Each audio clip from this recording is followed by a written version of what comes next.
दोस्तों, कैश कांड को लेकर सुप्रीम कोर्ट के लिए फैसलों पर मिले जुले रिएक्शन सामने आ रहे हैं। कोई सुप्रीम कोर्ट की वाहवाही कर रहा है तो कोई उनके फैसलों पर असहमति व्यक्त करता नजर आया।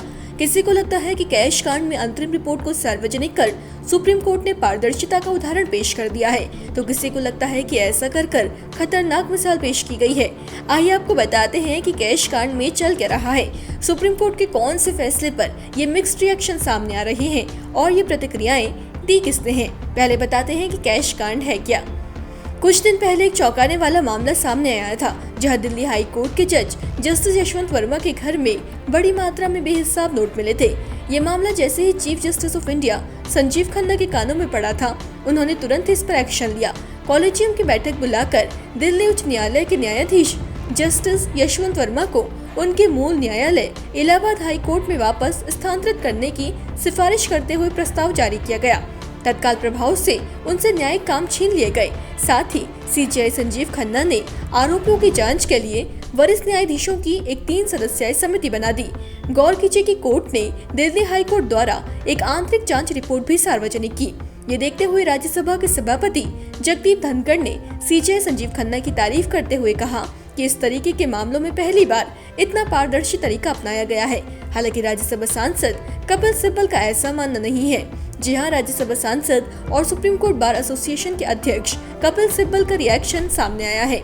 दस्तावेजों को सार्वजनिक करने के फैसले पर रिएक्ट करते हुए कपिल सिब्बल ने कहा कि एक खतरनाक ट्रेंड है और संस्था को इस तरह के मामलों से निपटने के लिए एक लिखित तंत्र स्थापित करना चाहिए। उन्होंने कहा कि ये उनके विवेक पर निर्भर करता है।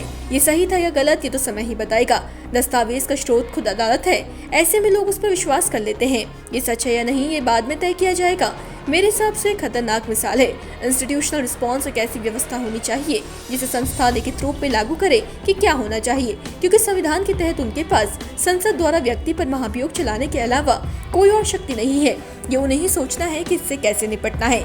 सिब्बल ने आगे कहा, साफ साफ कहूँ तो इस पर बार काउंसिल के साथ परामर्श करके निर्णय लिया जाना चाहिए। हम जजों के बारे में उतना ही जानते हैं जितना वे जानते हैं। एक व्यापक आधार वाली समिति होनी चाहिए जो इन मुद्दों पर चर्चा करे और फिर इन मुद्दों से निपटने के लिए एक तंत्र बनाए।